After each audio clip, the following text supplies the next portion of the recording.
Bienvenue sur Mélodie FM. Salut Laetitia. Salut Karine. Bon, on vous avait dit que Laetitia viendrait vous raconter tout l'envers du décor de son trek à l'île, sur l'île de la Gomera. C'est ça, dans les Canaries, parce qu'il y en a plusieurs. Donc Laetitia est là, c'est le moment pour nous de lui poser toutes les questions. On en a reçu pas mal, c'est parti. Allez, dis-moi tout. Allez, on est parti. Raconte-nous Laetitia, puisqu'on a vu toutes tes vidéos. Alors pour rappel, toutes les vidéos du trek de Laetitia sont disponibles sur sa page Facebook Univers UNIES et plus loin VERS. Et nous les avons partagées sur la page Facebook de TV Libourne Saint-Émilion Koutranko. Bon, Laetitia, l'idée c'était de se dire quoi? Comment tu as fait déjà en prenant par le commencement? Sur quel site tu es allé pour organiser ton trek? Alors, je suis allée faire le tracé sur un site qui s'appelle Komoot, que beaucoup de randonneurs, je pense, connaissent, puisque c'est un site qui fait aussi bien le trail que la course à pied, que la randonnée. De mémoire, ça s'écrit K-O-M-O-O-T. Il y a une version gratuite et une version payante. Déjà, avec la version gratuite, on peut faire plein de choses. Moi, j'ai la version payante pour avoir accès un peu plus à des données un peu plus poussées. Mais la version gratuite va très bien aussi. Donc, sur Komoot, j'ai fait tout un tracé. D'accord. Tu as fait le tracé, mais pour choisir déjà la destination, c'est sur Komoot aussi ou tu avais déjà une idée? Non, tu sais, en fait, c'est en revenant du Cap-Vert, quand j'ai fait mon trek sur le Cap-Vert, où je cherchais un autre endroit où le faire. Et je suis tombée sur des gens à côté de moi dans l'avion qui m'ont dit, la Gomera, c'est une mini-réunion, ça devrait vous plaire. Donc, l'idée est venue comme ça. Alors j'ai regardé un petit peu où était la Gomera. La Gomera, hein, quand vous regardez, c'est la deuxième plus petite île principale de la chaîne espagnole des Canaries. C'est ça, hein, c'est ça. La Gomera, c'est 370 km² et à peu près 25 000 habitants, d'après ce que j'ai compris. Oui, et sur 25 000 habitants, ils sont tous sur Saint-Sébastien de la Gomera. Moi, je veux dire, les 3/4 sont là. Et après, il y a quelques petits villages, mais d'où le fait où je croisais parfois personne. Ils sont la Gomera, c'est combien là d'ici? Parce que pour tous ceux qui ont envie d'aller faire des balades comme ça sur quelques jours, j'ai c'est mis quoi, 5 heures? Oui, je crois 4h30 d'avion. C'est à portée de main. Ouais, c'est en termes de tarifs. En termes de tarifs, tout compris le trek ou que l'avion? Tout quelqu'un qui veut vraiment reproduire un petit peu à l'identique. Ce que j'ai fait, moins, je dis bien moins de 1 000 euros. J'ai pas tout compté, mais je pense que c'est une enveloppe grand maximum de 800 euros. D'accord. Pour 10 jours, hein.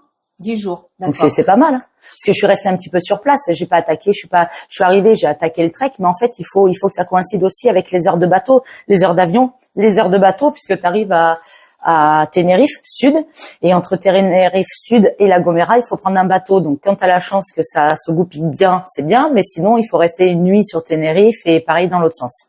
D'accord, donc ça se prévoit aussi en termes, ouais. Alors sincèrement, j'ai pas du tout réservé le bateau, hein. Je suis arrivée comme ça. C'est combien? C'est 50 euros. D'accord. Allez. Et quand tu es sur l'île, si tu veux avoir un petit à-terre, un hôtel de temps en temps le soir. Alors là, c'est donné. C'est pour 40 euros. Pour 40 euros, vous mangez le soir, vous dormez et vous avez le petit-déj. Et quand je dis le petit-déj, c'est le petit-déj royal. Allez voir sur ma page, j'ai mis quelques photos des petits déjeuners et c'est formidable, hein. C'est les œufs, les fruits, les yaourts, le pain, la confiture. Un petit-déj digne de ce nom. Alors c'est vrai que pour ceux qui nous regardent et qui prennent la vidéo en cours, on parle du trek que Laetitia a fait. Alors on va quand même rappeler ce que c'est qu'un trek, parce que tout le monde ne sait pas forcément ce que c'est qu'un trek. Oui. Le trek, ça vient d'un mot afrikaans qui est dérivé du néerlandais et qui signifie migration. Donc déjà, ça vous en dit long. En fait, le trek, c'est tout simplement une randonnée de plusieurs jours consécutifs. Voilà, exactement. On a bien trouvé. Toi, tu l'as vécu et moi, j'ai la même chose. Oui, j'ai bien vécu.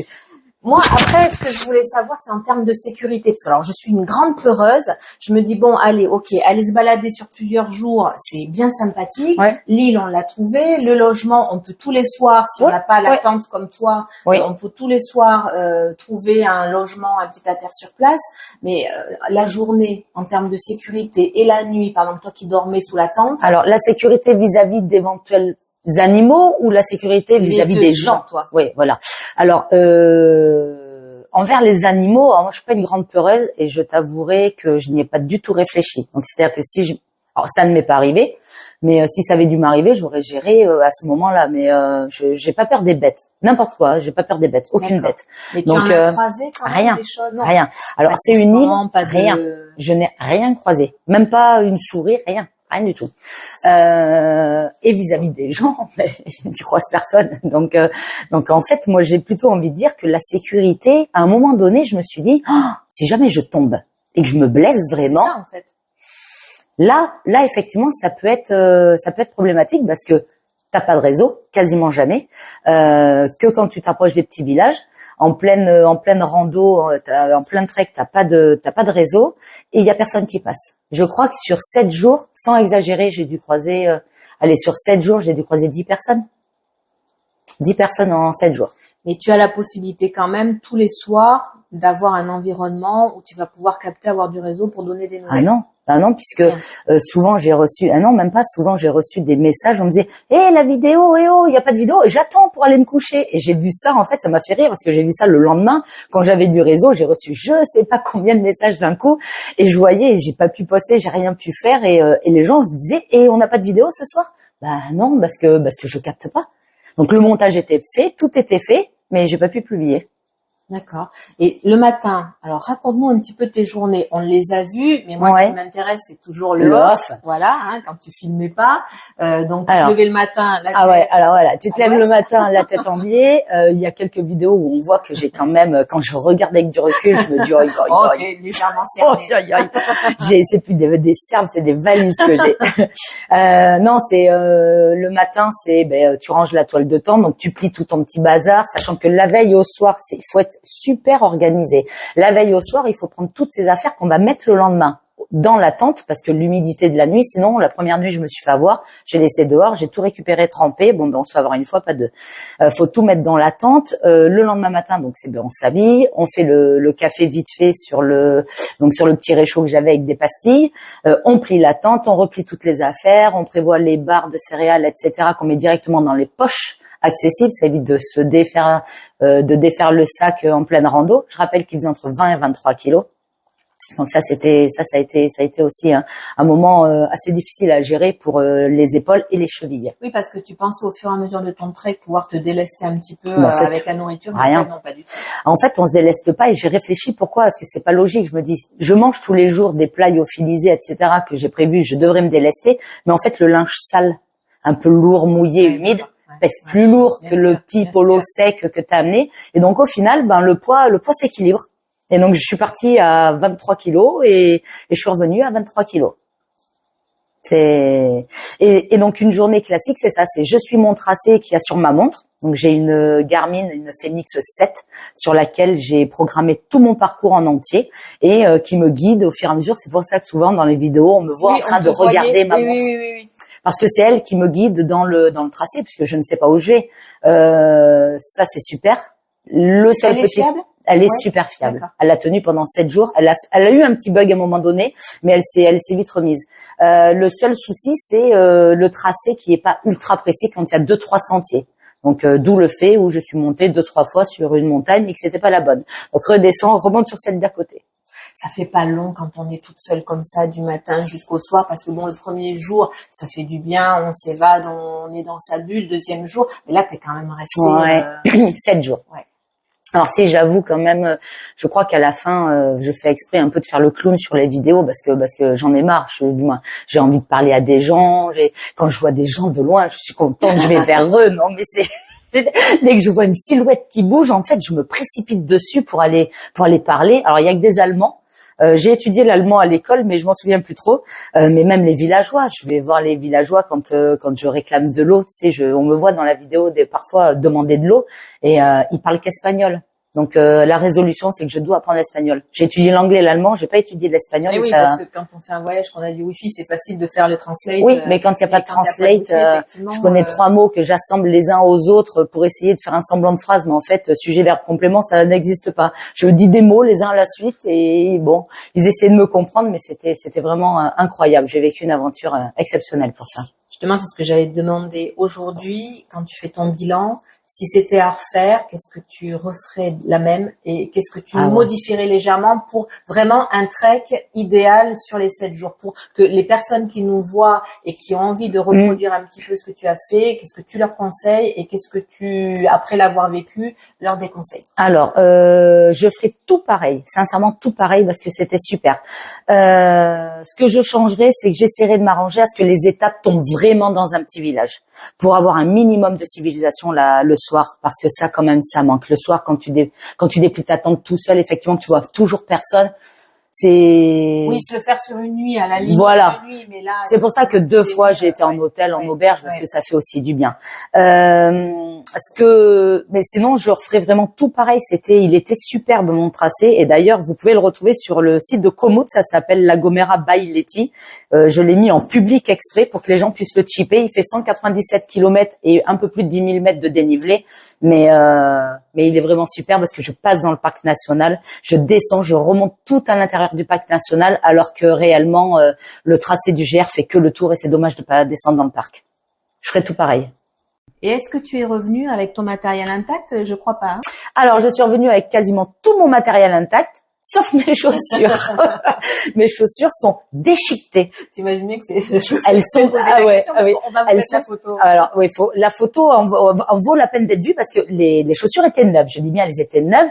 Que je me suis même dit, c'est quand même culotté de partir avec une paire de chaussures neuves qui ont 0 km par rapport aux pieds, je vais avoir des ampoules. Donc j'avais amené les compides, etc. Les compides, c'est des pansements exprès pour les ampoules. Et en fait, rien du tout, mais les chaussures, 197 km, déchiquetées. Alors, c'est une bonne marque. Spécial trek de 7 jours. En fait. Ouais, voilà. Donc ce qu'il faut changer, c'est faut pas partir avec des chaussures de trail avec une semelle souple comme ça. Faut bien se renseigner et partir avec des chaussures soit de rando, soit avec des chaussures plus adaptées à un terrain volcanique comme ça. Mais alors là, elles m'ont déchiqueté les chaussures. Faut voir la photo. Bon, pour les auditeurs de Mélodie FM, donc on espère que vous aurez aimé ce retour que Laetitia nous a fait sur son trek. N'hésitez pas de toute façon à la contacter en direct si vous avez des questions, que vous souhaitez organiser vous aussi un trek de la même façon. Oui. Elle a plein de bonnes idées, alors avec son vécu forcément, elle pourra vous guider. Donc tout ça, c'est sur ta page. Donc sur ma page Facebook Univers. Donc surtout sur le matériel en fait, puisque là on n'a pas le temps parce que sinon je pourrais en parler toute la journée en plus de mon trek. Mais je me suis rendu compte que j'avais du matériel qui était moins s'adapter aussi, comme le matelas, ce genre de choses.